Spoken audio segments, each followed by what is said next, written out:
Hey Tucker, are you afraid for spooky season or are you excited? If you're looking for the perfect spooky season reads that go beyond Dracula and Frankenstein recommendations, you have come to the right place. Hi, I'm Anna and this is Tucker, and we hope you are having a fabulously spooky fall. I have been building up my Gothic and horror knowledge for years, and today I want to share some gems with you that you might not know about.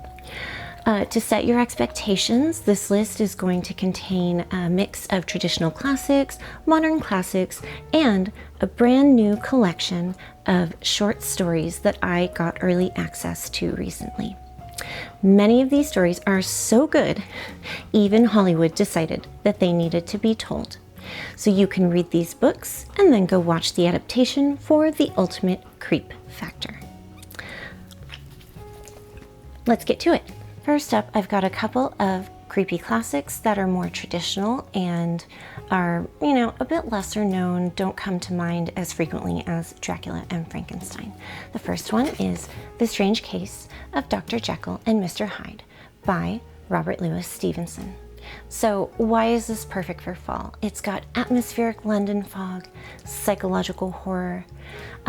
It's shorter than most people expect and explores the dual nature of humanity. This book is actually called The Strange Case of Dr. Jekyll and Mr. Hyde and Other Stories. So this isn't all Dr. Jekyll and Mr. Hyde. In fact, let me tell you how many pages it is. If it has an introduction. It is about 75 pages. So it's pretty short and sweet. But if you get this exact copy or you can find something really similar, there's a lot of other spooky short stories in here as well. So it's still got a lot of modern relevance.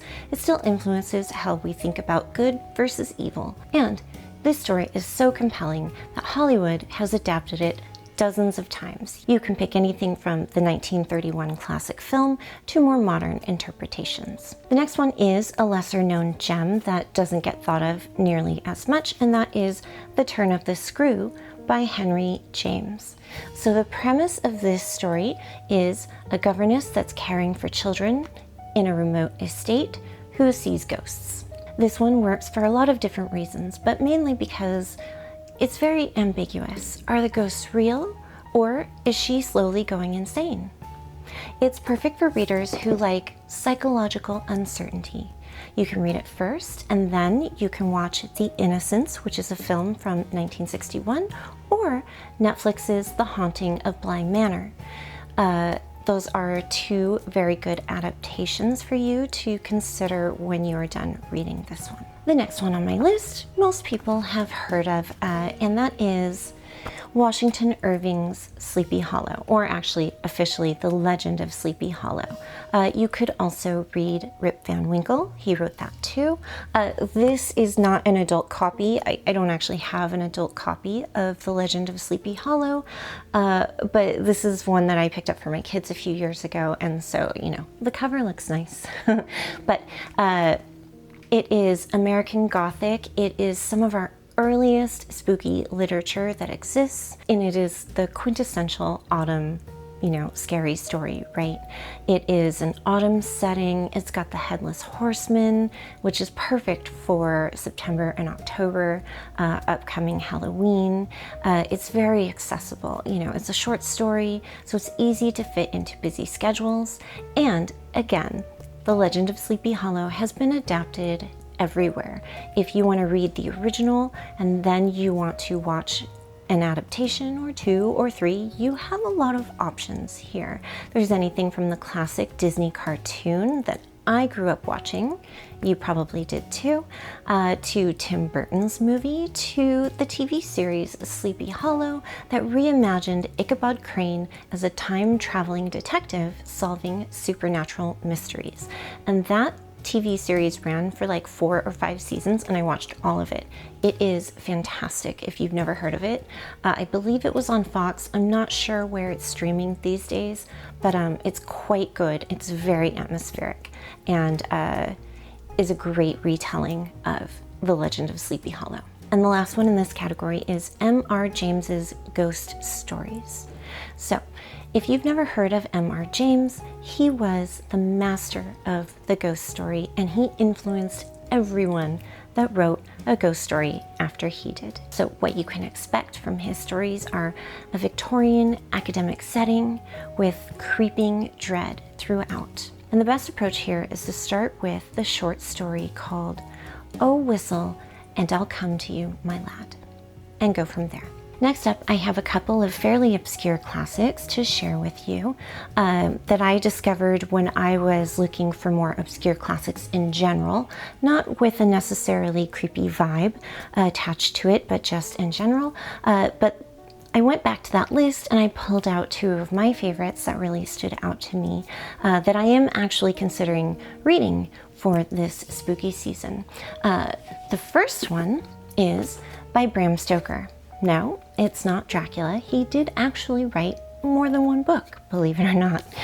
So the Bram Stoker I'm talking about is the lesser known Jewel of the Seven Stars. So everyone, of course, knows Dracula, but this is Bram Stoker's other masterpiece.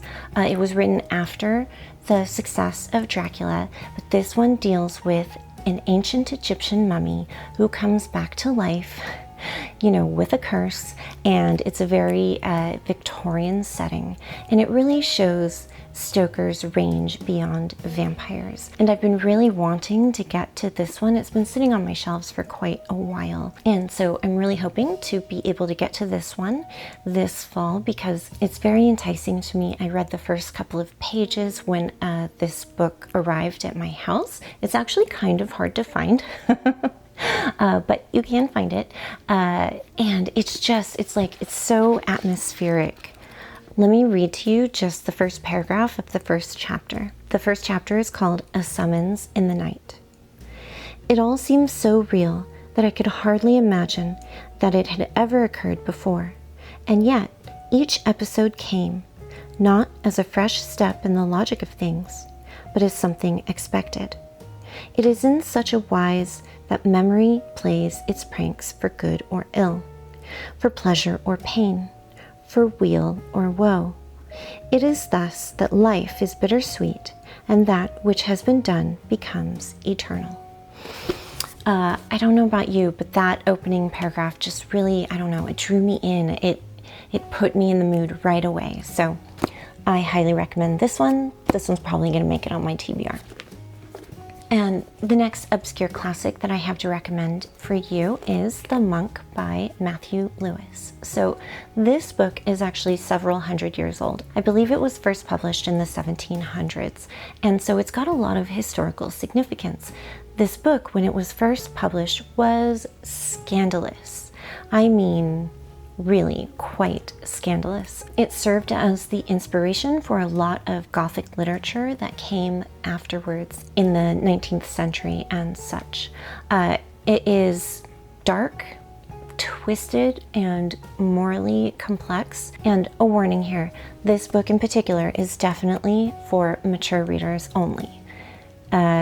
I wouldn't recommend this for teenagers even. I think like you should be a bona fide adult before you pick this one up. But I mean, look at this cover. It just looks creepy, right? It's like it's a devil or a demon holding a guy upside down. It's pretty creepy all on its own. Next up, I have a series of more modern classics to recommend to you. These books were published anywhere between the 1950s and the 1990s or so. They're classics, you know, because they seem timeless in their own right, even though they tend to be a little more modern, and it's not necessarily about the age. The first one is The Haunting of Hill House by Shirley Jackson, and this was published in 1959. So why am I recommending this one? This particular book is a masterclass in psychological horror. The house itself becomes its own character, and many haunted house stories that came after this one owes its inspiration or a portion of its inspiration to this particular novel.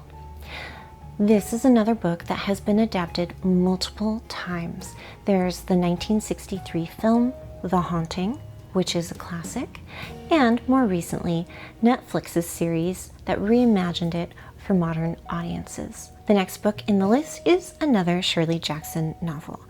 This was published a little bit after The Haunting of Hill House, and I'm talking about We Have Always Lived in the Castle. This book was published in 1962. So this book is about an isolated family in a small town that has a lot of suspicions, and it features an unreliable narrator. So if you're looking for a good, unreliable narrator story, this is one you should consider picking up.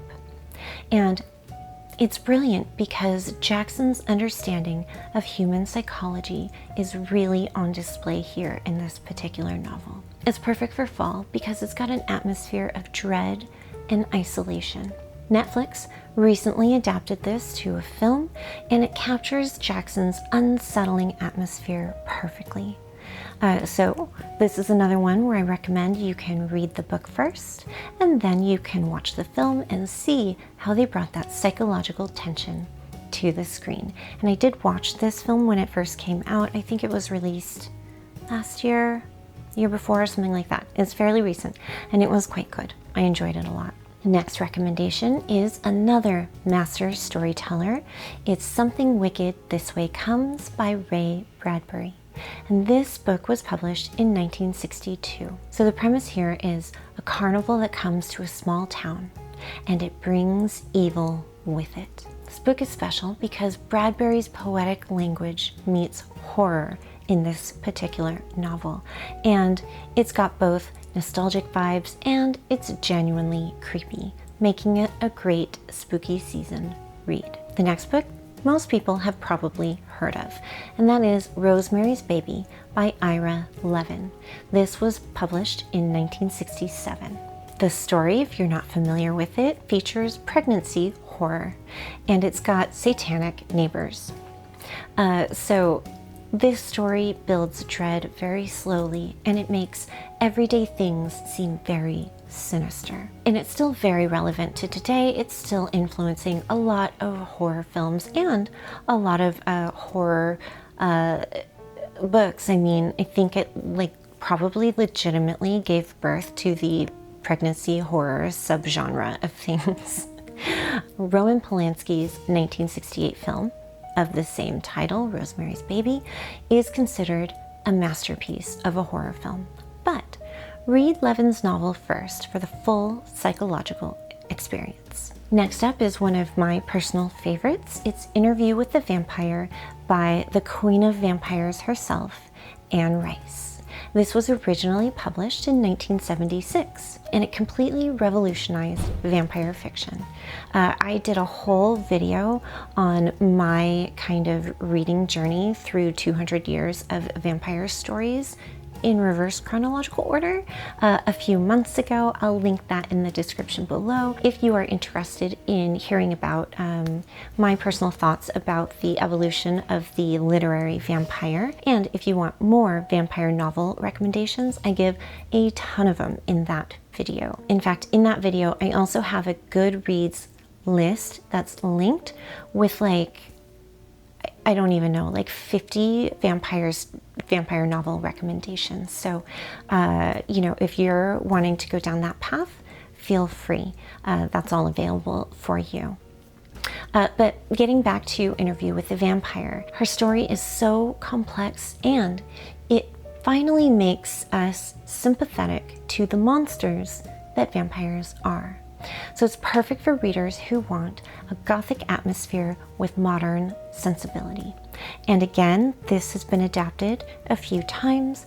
You can read the book and then watch the 1994 film adaptation starring Brad Pitt and Tom Cruise. Or you could start watching the more recent TV adaptation, which is a series. But Anne Rice's original novel has layers that the adaptations just can't capture.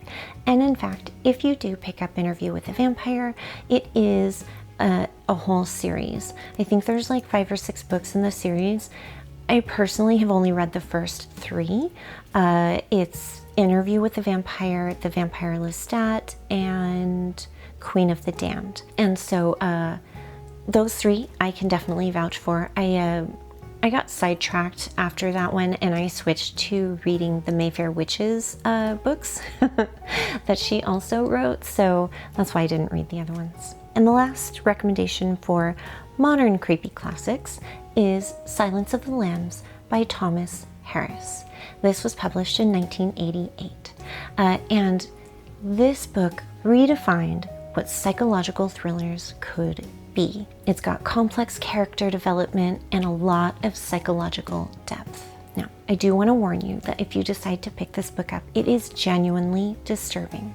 It is not for the faint of heart, but it is masterfully written.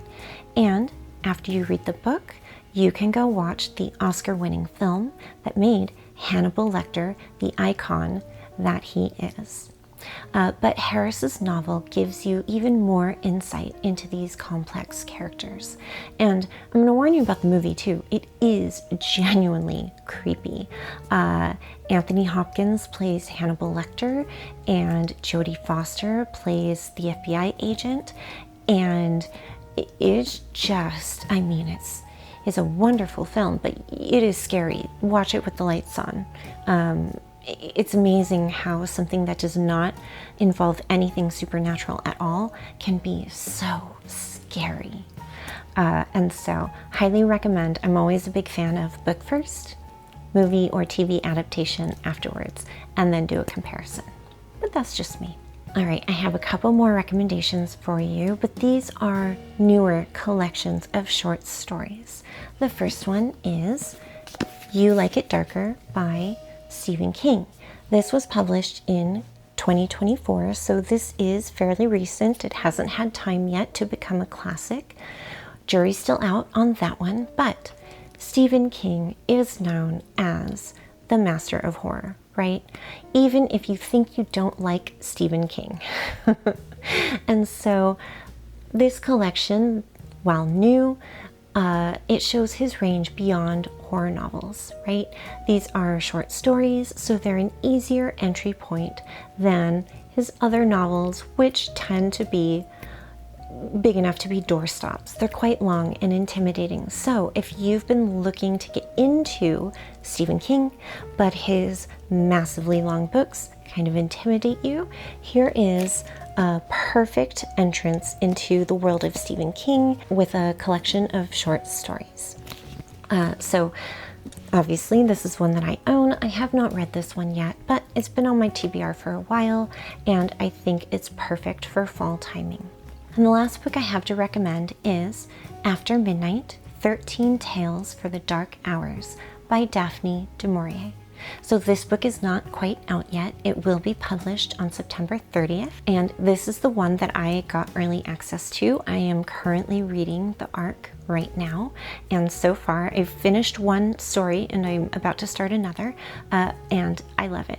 So if you're not familiar with Daphne du Maurier, she also wrote Rebecca, which is a Gothic psychological thriller, and she also wrote My Cousin Rachel as well. But she's known for her, ability to write creepy psychological stories, whether they're novels or short stories. And so this collection brings together 13 stories, some of them more famous than others. And the introduction to this new collection was written by Stephen King himself. These are 13 creepy tales that are absolutely perfect for October reading. So if you are familiar with Rebecca, you know that Daphne du Maurier really understands atmosphere and psychological tension. A few of these short stories that are in this collection were adapted to major motion pictures. One of them was adapted by Alfred Hitchcock, The Birds, and the short story is actually quite different than the movie. And there was another one, Don't Look Now, that one was also adapted to a film. And so the range of the stories in this particular collection range from famous ones that people are familiar with to ones that were, a bit more obscure. All of them have been previously published, I believe, but Some of them are more obscure and hard to find because they appeared in magazines or, books that are no longer in print, that kind of thing. And so it's a really exciting release, and I'm planning on doing a deeper dive into both Rebecca and this particular new short story collection later on in the fall when I finish both of them. And so look for that video coming out in the next couple of weeks. All right, just a few recommendations on best practices when picking up a scary classic. Start with whatever you're comfortable with. Don't jump into the most intense stories first. Start off easy, a short story or two, something like that, and consider the format of this story. Some of these work better as audiobooks simply for the atmosphere and the narration. You get that extra creepy vibe when you're driving around town or whatever, right? If you get spooked easily, but you like reading spooky classics, read during daylight hours. There is no shame in not reading horror at bedtime. Pair it with familiar content. Follow up your scary reads with something more comfortable and bright and happy. It can still be fall and atmospheric, just not involving ghosts, psychological terror, and murder. And sometimes having some historical context can help. So understanding when a particular story takes place or was written and why they were written makes them less scary. So you can tone down your creep factor a little bit if you would like. And here's some recommendations on how to create your perfect fall reading plan when it comes to creepy classics. I highly recommend mixing the old and the new. So pick a traditional classic or two and mix it with a couple of modern stories. That way you'll kind of run the gamut of what is available. You might also want to vary the intensity. So don't read all psychological horror back to back. Like, psychological horror, ghost story, psychological horror, short story, something like that. And again, short stories are your friend. They're easier to fit in, they're less commitment, and they can be less intense, that type of thing. And build your list so that you can build anticipation for yourself as you progress through the fall season. So maybe start with your less intense stories in September, and then, right around the change between September and October, maybe something a little more moderate. And then as you get closer to Halloween, save your most intense stories for just before Halloween if you want to be really scared right before then. So which of these books that I've recommended are you thinking of picking up? Is it going to be a traditional gem? Is it going to be a modern classic, or one of the brand new collections? Let me know in the comments below. Personally, I'm genuinely very excited to dive deeper into some of these books. I have a whole TBR video I'm going to do on just creepy stories that I really want to get into in the next couple of months. I've pre-pulled them for my TBR, and believe it or not, I have like 25 candidates for a few different subgenres of scary. And so as I was pulling them, I was like, why do I have so many of these? That seems odd to me. I've been in a mood, apparently, over the last few months, and I just haven't realized it. So what are you excited to get into this fall? What are your favorite creepy classics that I might have missed? Let me know in the comments, because I'm always looking for a good creepy book, apparently, because 25 of them isn't enough. And so I'm really looking forward to trying to make this the perfect spooky season for reading. I hope you enjoyed this video. Thank you so much for watching. If you like this content, please feel free to like and subscribe to my channel, comment, say hi. I appreciate all the support. I hope you have a wonderfully spooky reading season, and I will see you next time. Bye.